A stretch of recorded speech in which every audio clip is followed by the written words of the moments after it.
If you're in private practice like me and you don't know what the hell you're doing when you start out, you probably don't know that you should be having a HIPAA compliant phone system. A lot of us use Google Voice. A lot of us use our regular old phone number. Some of us even go and get a second line at our cell phone carrier. None of those are recommended. I learned that the hard way. HIPAA compliant phone systems are really important in private practices. You want to protect your client information. You want to protect yourself. I've been using Spruce Health for almost 4 years now. I don't ever represent services that I don't believe in because I believe that's my reputation as well. Spruce Health is just a wonderful resource for private practice clinicians, group practices, medical practices. It's a wonderful resource to be able to have HIPAA compliant phone, text, fax, and telehealth. The faxing is wonderful to have. The telehealth quality is fantastic. You can schedule send messages. You can save auto responses. You can even charge clients via Stripe. It's really easy. They're a wonderful little company out in San Francisco. Their customer service is fantastic. Staff have the mission of not only making it easier on us as practice owners, but easy on the clients and making sure that their communication is protected. You can use a code that we've created called podcast20, and you can get 20% off your entire first year. Go to sprucehealth.com. I highly recommend it.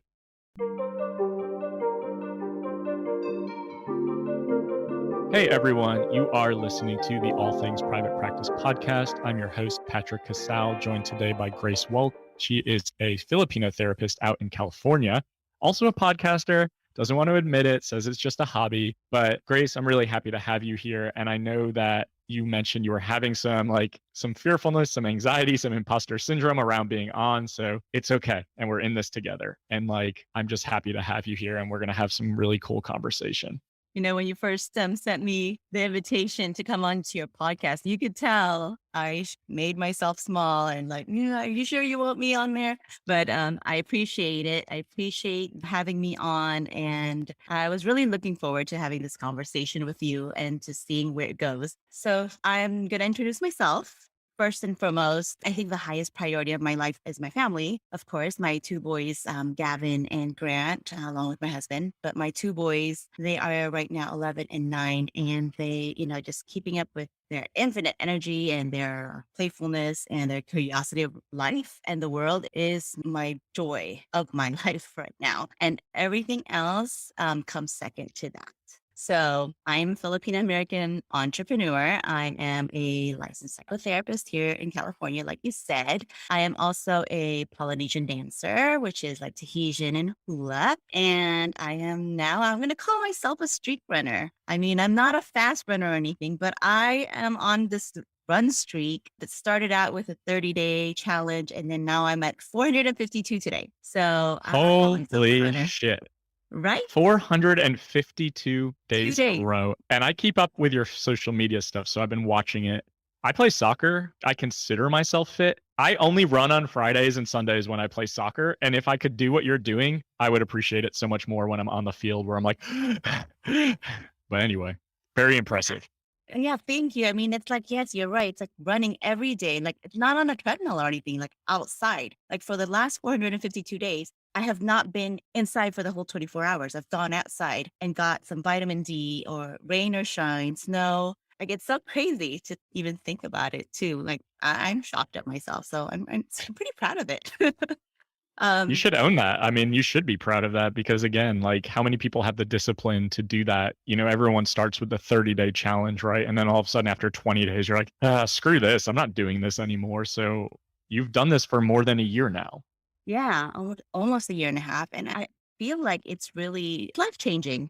There is something about it that now it's a part of me. It's a part of my life. I need to have it. I need to get it done or I can't start the day or even finish the day without going out for a run. So, I mean, we can totally talk about that more when we have time, but telling you more about myself.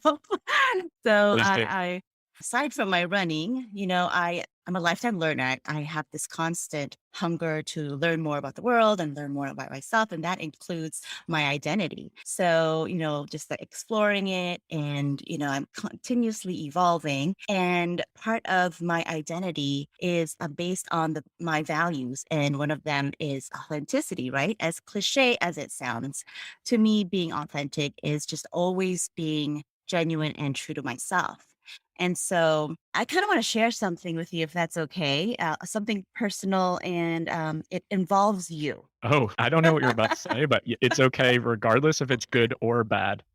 Okay, so it's just something that recently that has happened to me as part of, being authentic to myself and as part of learning more about myself. And, Patrick, I have always been aware of my short attention span, my lack of patience and attentiveness growing up, emotionally sensitive. But on the other side of that, I was a straight A student, really good academically, um, follow directions. I'm a goal setter. I reach my goals. So I never really thought about going a step further than my own self-diagnosed ADHD like symptoms, and never really took it seriously. And of course, there was always an excuse or a reason behind why I behave the way I do. And we'll get into that with, being uprooted from the Philippines to the United States. All of that plays a part in, being under the radar. So I never really took it seriously until October 23rd. You had posted your own journey of getting a formal evaluation for your own diagnosis. And there was something, I read that post and I read it over and over, and it just struck a chord in me. And it was so powerful, Patrick. And, I mean, we've only met, like we met in Maui briefly. And, and since then, we started following and connecting with each other on social media, which is so great that we can connect with other people, even from different states. I love that about the world now. But something about your post really inspired me to really go get my own assessment and just, further learn more about myself. And so I did that. And, when I was getting my evaluation, I was just thinking, oh, okay, well, she's probably going to say that I'm on the border or, just slightly on the border. But, when my results came in, she said I really scored pretty high on having that ADHD, inattentive and hyperactive. And like you mentioned on your post that, I felt validated, right? But I was so sad. There was so much sadness. And I had to process all of that information for weeks. And this is so recent, right? And so I'm still processing it, and, really thought about whether I wanted to share it with you today. But I really want make sure I tell you about my story. And so now, I think I've like really buried myself into research and like learning more about it, and accepting the fact that I am also now neurodivergent. And it was just eye opening. It was very validating. And you're right, it's very disheartening because there's just a lot there. Because looking back now, looking at my life, it's so like I'm seeing it from a different lens now, strangely, and seeing how much I struggled trying to fit myself in a neurotypical world. And no wonder I struggled because, my brain works differently than everybody else's. So, I thought I'd share that with you. I just want to, one, thank you for sharing that, especially in a setting where other people are going to listen to this and hear that. There's a lot of vulnerability and courage in the ability to just put it out there. And I just appreciate you naming that. And I'm wondering, as you name that, have you talked a lot about this with other people? And also, what comes up for you when you just put it out to the world like that? Because I notice a shift in your body language. I know a lot of people aren't going to see you because it's just going to be the recording, but it's almost like a relief to be like, there's this buildup, right? This grief, this anxiety, this overwhelm. And it's like, but this is what it is. And now I can put a name to it, and it doesn't have to have this power over me anymore without having to know what's going on behind the scenes. Yeah, no, thank you. I'm funny that you noticed that because I really did put a lot of thought in it. And ADHD, we over prepare. And I'm like, do I tell him? Should I just tell him afterwards? But I really wanted to make sure that you had that impact on me. And then that was, we don't know the people that we're reaching when we create those posts. And I thought that was really valuable, and it has, it's changing my life, right? It just makes a lot of sense, and there's just so much more to uncover now. I think that it's part of me being authentic to myself, and so I think just having the courage to take this space to be authentic and just be me and fully own it is what I strive to do every day of my life. And it just makes it so much easier to just be me, right? I think that's exactly what you said you wanted to talk about today was taking up space, especially as a Filipino female identifying entrepreneur. And I imagine there's so often that you have to fit yourself into this mold of like how you're supposed to move in this world, especially in the United States comparatively, and how you're allowed to show up energetically. And now recognizing there's this neurodivergence piece, now it's about like, oh shit, I've been masking my entire life in a neurotypical world and having to show up a certain way in order to make sure everyone else is okay or that I feel like I'm fitting in, right? I imagine that feels almost even more intensified as someone who identifies in the BIPOC community to say, like, not only was I masking to fit in a neurotypical world, I'm also having to fight even harder and, really be aware of how I show up in a world where a lot of people don't look like me. I mean, you're spot on, Patrick. I mean, as an Asian American woman, as a Filipino American woman who faces, microaggressions daily, I think there's so much stereotypes that we face. Women, especially women of color, we just have steeper hills to climb and longer journeys to navigate our way to taking up space. So taking up space is so foreign. It's so foreign for most Asian American women, especially those who immigrated here. Because early on, in our culture, we learned that we should be quiet because it's respectful. We should be obedient. We should be prioritize other people's needs over our own because that is part of our culture and it's hard. It's ingrained in us. Making ourselves small falls in one of our Filipino values. And there's a lot of like stigma there that we will cover too. But yes, of course, feeling the imposter syndrome in our as an Asian American Pacific Islander therapist is so much tied to our experience navigating the world as minorities. Being a person of color, the struggle of owning my identity, as I mentioned earlier, when the society in itself taught me to push back and mask my authenticity very, very early on in my first years of being in the United States. That is hard to unlearn. And that's what we are going through. Most Asian Americans are going through right now. And that's why taking up space, you say that, and it's so easy for people to say, yeah, you can just take up space and use your voice and use the power of your voice. But it's hard when it's ingrained in you to be respectful and to be quiet.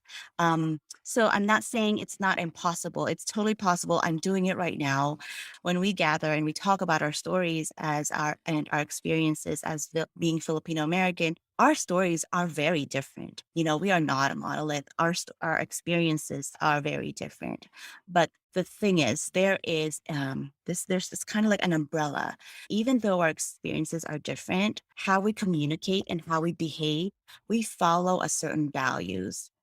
And those values include, so some of the Filipino values that are stated in the very few books and research on Filipino Americans, because there aren't very many. We usually fall in the umbrella of like Chinese and Japanese research. So there's not a lot, and I'm hoping that will change soon. But a philosophy or a value that the Filipinos follow is the word kapwa, which is called fellow being, and it means the sense of connectedness with other Filipinos. We just have this emotional bond that we feel towards another when we meet for the first time, even if we're complete strangers. When we see one another, we just kind of gravitate towards one another, and that's such a great feeling to have, right? Just it's that feeling of home. And then the next one is called utang na loob, which is debt of gratitude. And this one, it's individuals should be generous and giving to one another. So there's an expectations for Filipinos to be able to rely on one another, but it also means you have to put others first before your own. And this kind of goes into like not thinking about your own self-care, right? That this goes into feeling guilty when you're taking care of yourself. So that is the downside of that. And then another one is 𝐓𝐡𝐞. 𝐓𝐡 is it translates to shame. But the notion of this is that you as an individual have to represent your family in the most honorable way. And by being successful, by being a doctor, by earning a degree. And this totally plays a major stigma on seeking help if you're struggling, right? Because seeking help when you're struggling means it's an embarrassment to the entire family. So sometimes people would rather suffer than make your family look bad, or go to church and pray if something's wrong with you, instead of reaching out to get help. So that's the stigma there. And then the last one I'm going to mention is called pakikisama, which is social acceptance. And this is, being able to get along with the community without creating any type of social conflicts. Staying in harmony is a value, meaning you have to conform to the group and not be different, which oftentimes keeps an individual from speaking up for themselves to avoid any type of disagreements, right? It's more like a collectivism instead of individualistic, right? Because here, you have in America, it's completely different, right? Individual, you are really on your own. So those are the reasons why there's so much stigma and barriers of seeking mental health, and also taking care of yourself and showing up and taking up space to speak up. Wow. And those are really beautiful values. And I imagine that can feel really conflicting when the values are so deeply ingrained and embedded in culture and who you are as a human being, and ultimately can feel really polarizing when you're feeling like, but I don't want to be a doctor. I don't want to take care of everybody else. I want to be me. I have to imagine that that feels unbelievably challenging in some ways, especially as an entrepreneur who's trying to show up differently than maybe what you were told you were supposed to be, or how you were supposed to act, or the aggression towards Asian Americans in our country and throughout the world. That has this other impact of, I really can't be myself because I'm trying really hard to fly under the radar to be safe. Yeah.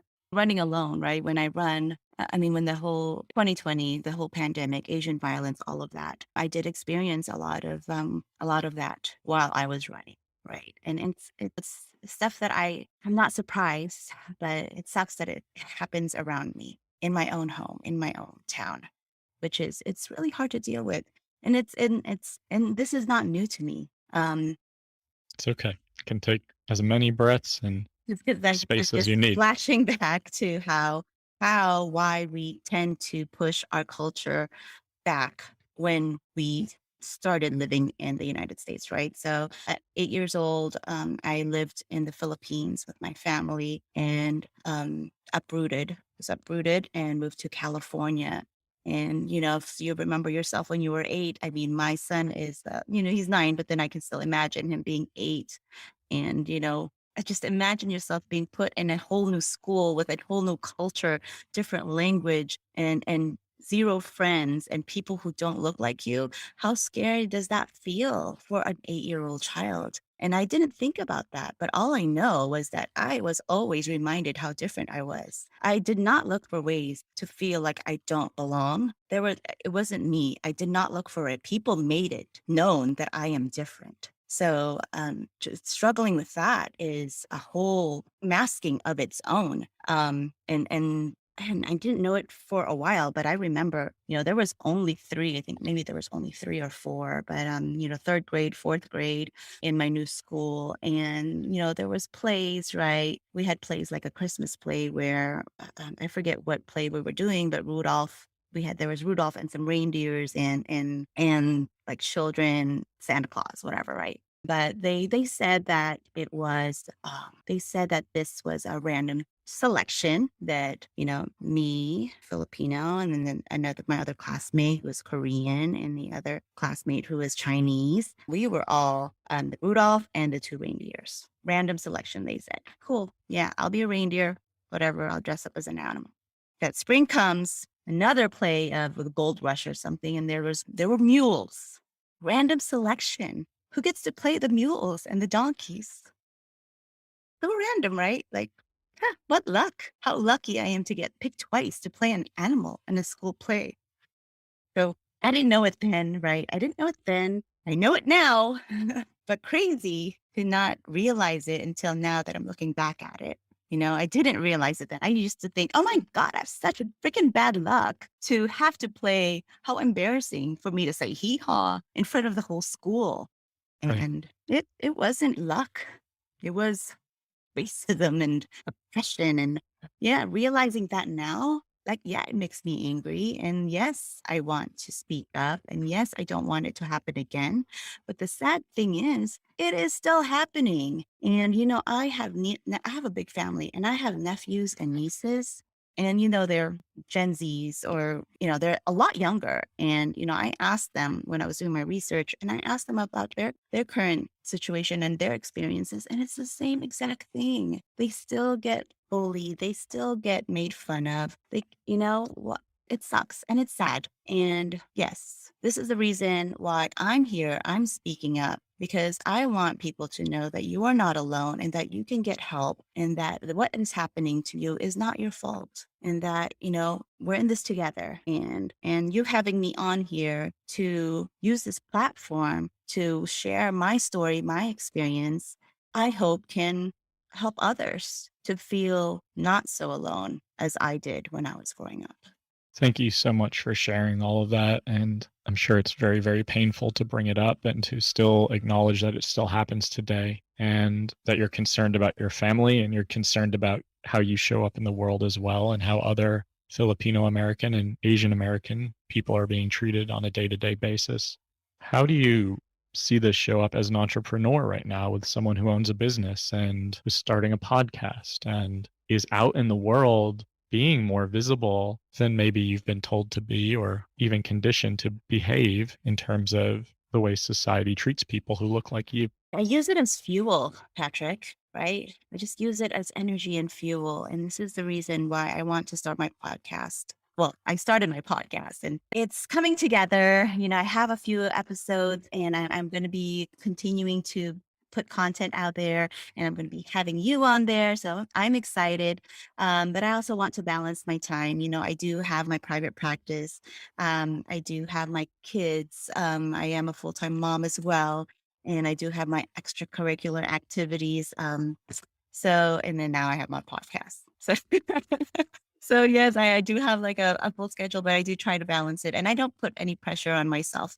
But the question was, how does this show up for me? My answer to that is that it does. It shows up all the time. I mean, just like you said, right? It's still in my body, right? And that's what I teach my clients. When it shows up in your body, you pay attention and you greet it. You greet it and welcome it and understand it, because right now, like when I'm anxious, I know I'm anxious because I'm doing something big and I'm doing something different and it's out of the ordinary and it's causing me to feel like some imposter syndrome coming up. But that's how I'll grow. I need to just be okay with that discomfort because it'll only last a little while. I mean, I am kind of cold. My hands are cold and it sucks that, it's always hard to talk about your own story. I mean, I don't have any problems talking about it with my therapist, but, now I know this is going to be like out in public. Yeah, it takes some time to kind of get used to, but it's small steps, right? And that's what I like to encourage people, just a little, small steps could make such a big difference. Kind of like my running, right? You take one day at a time and now all of a sudden it's like 450. Holy cow. No kidding. 40 days.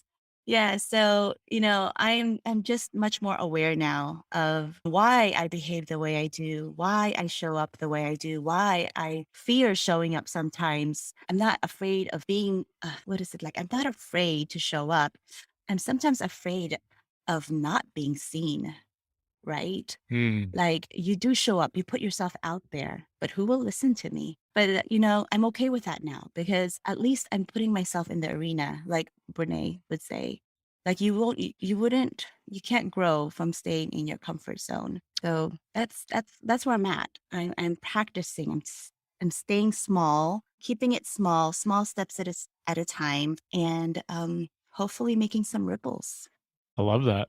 It seems like a really powerful metaphor or kind of comparison. And I would say what you're doing feels to me to be very courageous and very brave to beyond something where you feel really overwhelmed and anxious and vulnerable to just be able to talk about something that isn't often talked about, knowing that there's going to be an audience for it. And I think that's the scary part sometimes is how is this going to be received, right? How is this going to be viewed? And what are people going to think? And it sounds like you're working really hard to say, fuck those people. I don't care as much anymore. And I'm allowed to take up space and I'm allowed to show up in the arena and I'm allowed to take these steps towards really embracing and embodying who I am and feeling proud about who I am and how I've grown up and how I show up. You said it. You said it all. Exactly. I really applaud it. I applaud it very much. And like you said, very different approaches, right? This is my home base. I feel very comfortable. I feel very calm. And then when I step outside of it, there's a lot more vulnerability here. There's a lot more that I may have to endure and deal with in terms of how society shows up and views me. And I just want to say that I really applaud you for naming it and talking about it, even if it's really fucking scary. Thank you for that. Appreciate that. Thank you for acknowledging that. Yeah, insecurities that comes up, being a minority, being a person of color. There's definitely a lot there. I mean, I've just only barely scratched the surface, but I just want to encourage those who resonates with my story to really use your talent, your influence, and take up that space at your own pace, right? No one's telling you to just go and change the world. Like, just do what you can, right? Because like I said, the small movements will create big movements. The small steps will create big movements. And I always think about like how when I'm dancing, right, in hula, how we learn tiny steps and then we put it together, and then even with the entire group together, how synchronized, how amazing it looks when it's all put together. That's how I see it. That's the metaphor I always visualize when you take little small steps into creating big movements and then it becomes powerful. So I love that. I love that. And I always like to encourage people to just let your uniqueness just stand out and not blend in because, I have a lot of work to do too. I'm still working on myself. There's so much to learn. There's so much history about the Filipino culture that I am still learning and I am still, seeing a therapist for my own growth. And so, yeah, that is where I'm at. And I can only just show up as me. And that's the best I can do.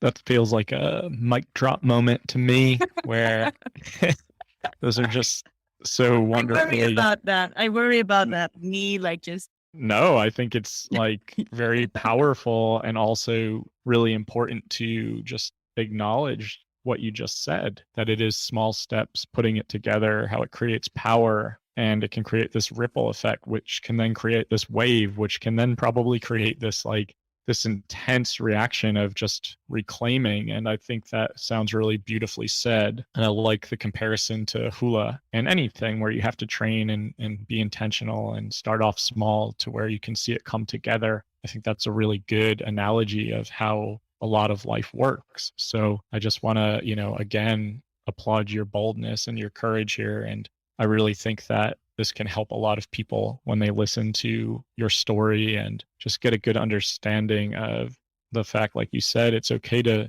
be creative. It's okay to be you. It's okay to take up space, even when it feels really scary. I want you to, obviously tell the audience where they can find more of you, but I just want to say, do you have any suggestions or advice for anyone else that's listening that may really resonate and who may connect with what you're saying?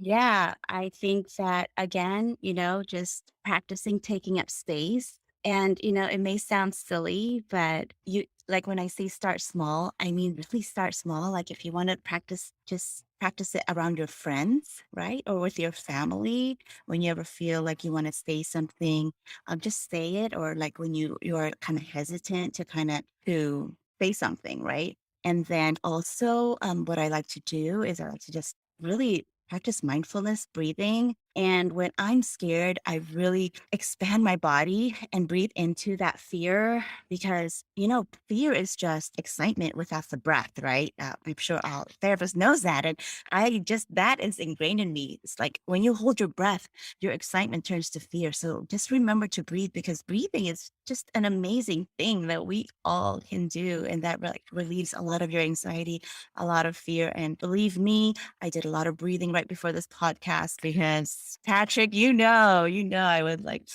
wonder if it's going to reschedule. Maybe I'll get another day. I even asked him, I wonder if we're going to have the interview today. But yeah, so definitely just really just practice taking up space because it'll then turn into just something that is automatic for you. And, I do encourage you if you're thinking of being a therapist, I do want to see more Filipino therapists out there. There's not a lot of representation. And I think that also didn't help me in the beginning of my career because I don't see a lot of Filipino therapists and I get really excited when I do. And it's just so nice to, see people that looks like you, right? That looks like me. It's just more comforting and it's a human need to feel safe. And when you see someone who looks the same as you, it's safety. I really, really love all of that, especially the fear is just excitement without the breath. I think that makes so much sense. So I hope everyone can take that in and take that breath and then put that out there to the world. Because the opposite, if you hold it in, you hold it back, I feel like you're not moving through the world the way you intend to, or in a way that feels authentic to you and genuine to you. And it seems like you're really moving into that space. And I really respect that. Do you have anything you want to share with the audience about where they can find more of you or what you're offering, including your podcast? Because even though it feels like a hobby right now, you're still taking those small steps, right? To just even start it, to even put it out there. So that is hugely important because we have to start somewhere. Yes, no, I do. I do love my podcast. It's called Own Your Journey podcast. You can find me on Spotify and Apple and anywhere that you can listen to podcasts. I'm there, Own Your Journey, Maria Grace Wolk, and you can find me more information on my website, microaggressions.com, and follow me on Instagram. I am there at mariagracewoke.com. I think it'll be on the notes, right? So I don't have to spell it out. But just one last thing too. I'm all about practicing mindfulness, self-compassion too. I love teaching that in my practice. And I do it for myself. I did a lot of it in 2021 because in 2020, we were all burnt out. And 2021, I had set the intention to really focus on self-care and self-compassion. And that is the reason why I sought out the diagnosis. But practicing self-compassion, right? To be able to be the therapist that I am and the leader that I want to be or that I can be, I have to embrace every intersectional part of me, every flaws, every diagnosis, everything about me. And I'm going to own it and I'm going to lead by example and I'm going to take up space. And I hope you do too. And thank you, Patrick, for giving me this space to take up. You're so welcome. And that's such a beautiful ending statement for everyone to listen to. I hope you can all take that in and to just own every part of you, like was just said, because I think that's really important. The parts that you might feel a little insecure about, the parts you might feel some shamefulness around. And that's how we kind of reclaim that power and we don't allow them to control us anymore. So I just want to thank you for coming on, and everything that Grace just shared will be in the show notes so that you can find the information easily. If you want to find more of me, go to allthingsprivatepractice.com. The All Things Private Practice Facebook group. New episodes of the All Things Private Practice podcast every Monday. Download, like, subscribe, and share. And it's really great to have you on here. And we look forward to seeing everyone next Monday.